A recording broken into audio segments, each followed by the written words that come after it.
Welcome on Easy Learning.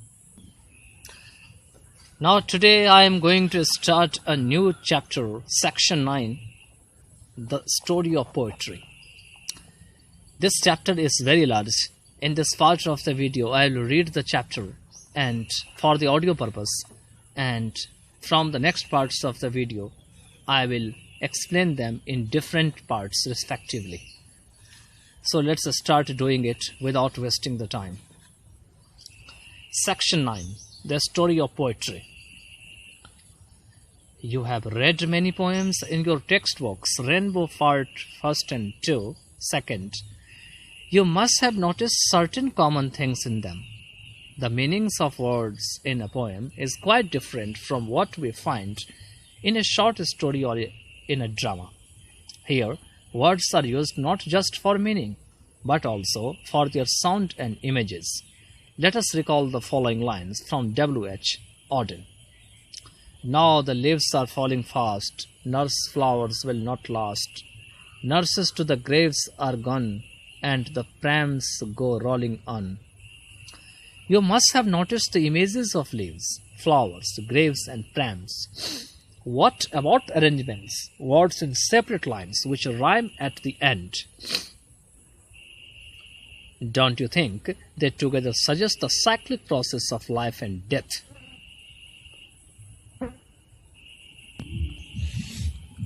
You may be interested in having an idea of the time when poetry began to be written in England. Poetry started its journey from the time man used language to express his emotion.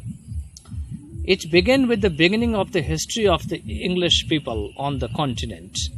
During the Anglo-Norman and Anglo-Saxon period, English language was in its primitive form. The Old English, as it is called, had many French and German words.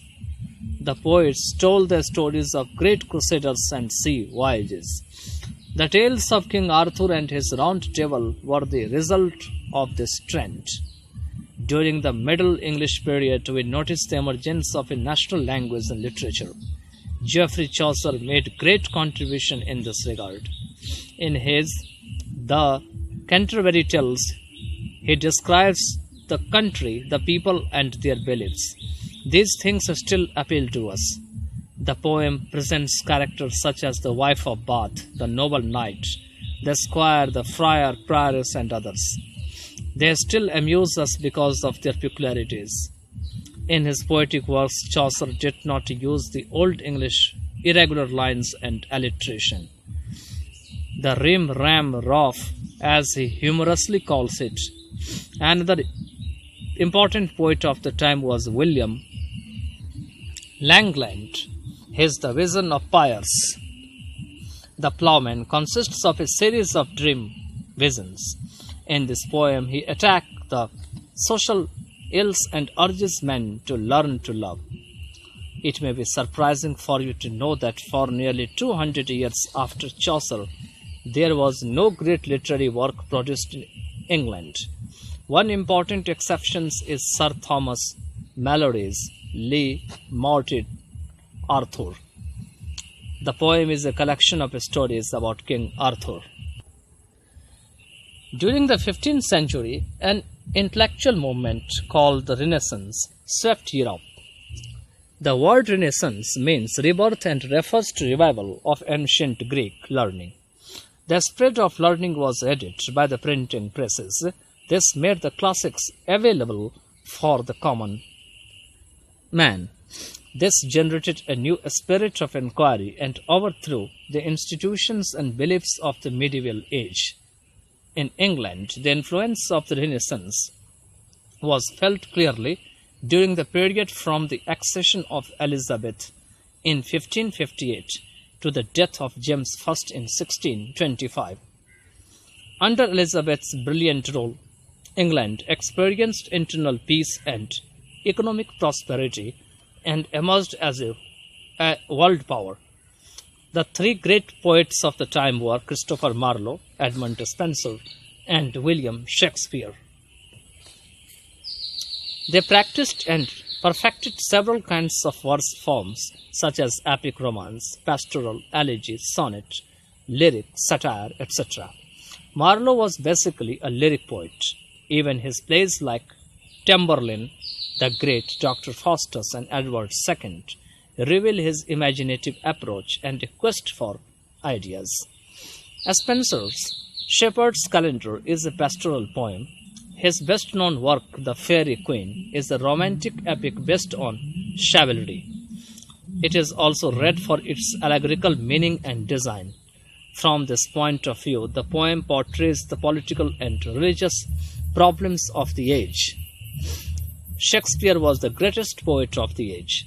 In his romantic comedies and tragedies, he presents the Renaissance concept of free will. Human destiny is shaped by human actions themselves. God or fate does not influence it. His tragedies, especially Othello, Hamlet, Macbeth, and King Lear, contain fine poetic passages. Written in blank verse, they explore the working in human passion and emotions. Shakespeare has to his credit two narrative poems,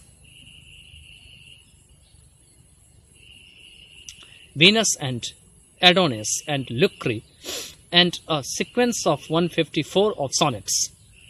These sonnets deal with tragic failure in love and broken friendship. Another important thing is that he developed his own structure and rhyme scheme of a sonnet. You are correct in your guess that his sonnets are called Shakespearean sonnets because of this reason. It was the time when poetry began to be published in anthologies. The best known of these is Tottle's Miscellany, 1557. It contained songs and sonnets of poets like Watt and Surrey. They adopted the Italian sonnet for English use. A third novel band with a talent for writing was Sir Philip Sidney. He wrote a beautiful sonnet, Astrophel and Stella, 1591. The 17th century is called both an age of transition and an age of revolution. The English society witnessed political and social struggles. These resulted in the Civil War and the formation of government under Oliver Cromwell. The old unity of the Elizabethan life was gone. The national pride of Englishmen lessened as the crown lost dignity. The activities of James I, Charles I, and Charles II showed a downfall from the Elizabethan height. A new middle class began to show power. The imagination and enthusiasm of Marlowe and Spenser gave way to a rational and scientific attitude. The scientific spirit of the time, however, did not destroy poetry. The great poet of the time was John Milton. He was a Puritan who served Cromwell as Latin secretary. He first wrote some short poems such as El Allegro and Il Penseroso. His elegy Lycidas laments the death of a friend. He is mainly known for producing truly English epics such as Paradise Lost and Paradise Regained. These epics seek to justify the ways of God to man. Milton is regarded the most sublime of English poets. He is a master of what is called the grand style. He makes use of abstract words, many of them of Latin origin. An important group of 17th century writers were the metaphysical poets, with John Donne as the leading figure. George Herbert, Andrew Marvell, Richard Crashaw, and Henry Vaughan were important poets of the group. While reading Donne's poem, you may have noticed the use of uncommon similes and metaphors. Do they have some important function in the poem? They bring to our notice relationships among uncommon things. The metaphysical poets wrote on spiritual aspects of life, but their love poems are equally fascinating. The major poet of the late part of the country was John Dryden. His major poetic works, Macflacony and Absalom and Achitophel, are satires. They deal with the political controversies of the time. He is basically a satirist. Still, he makes imaginative and creative use of language. We also know him for his use of classic or heroic couplet. For serious English poetry, only one other poet of the period is important for us. This is Samuel Butler, whose Hudibras is a satire on the Puritans. When we approach the 18th century, we find reason and optimism as the main qualities of the age. People believed that theirs is a golden period similar to that of the Roman Emperor Augustus. Hence, the name Augustan was given to the early 18th century. The poets used Greek and Roman authors or classical antiquity as models of style. Hence, the period is also described neoclassic. Alexander Pope was the representative poet of the time. He has written some short poems on nature and seasons, such as 4 pastorals, but he is mainly known for his critical and satirical poems, such as The Rape of the Lock, The Donicat, and the Epistle to Dr. Arbuthnot. His poetry is noted for verbal intelligence. It is also called wit. He makes fine use of classic couplet to make condensed observations, such as, "A little learning is a dangerous thing," or "To err is human, to forgive divine."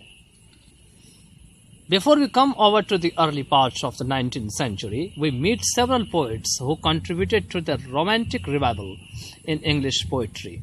James Thomson, Robert Blair, William Collins, Thomas Gray, Robert Burns, and William Cowper are regarded the poets of the age of transition. Their love for nature and presentation of human feelings in simple language are noteworthy. Don't you feel that, Burns? My love is like a red, red rose, and grays, Alice written in a country churchyard, look like any other romantic poems. The Romantic revival in English poetry is often associated with the works of William Wordsworth and Samuel Taylor Coleridge. The movement refers to a renewed interest in nature and simple life, an interest in the past and the exotic. Don't you notice certain common things in the works of the poets? Individualism, free play of imagination, and a humanitarian outlook. You may regard it a democratic or liberalizing movement. The poets sought to do away with the rigid application of classic norms and conventions in their writing. In this regard, you will have to remember the great influence of the French Revolution that made liberty, equality, and fraternity the very basic of social life. There were also certain other influences at work.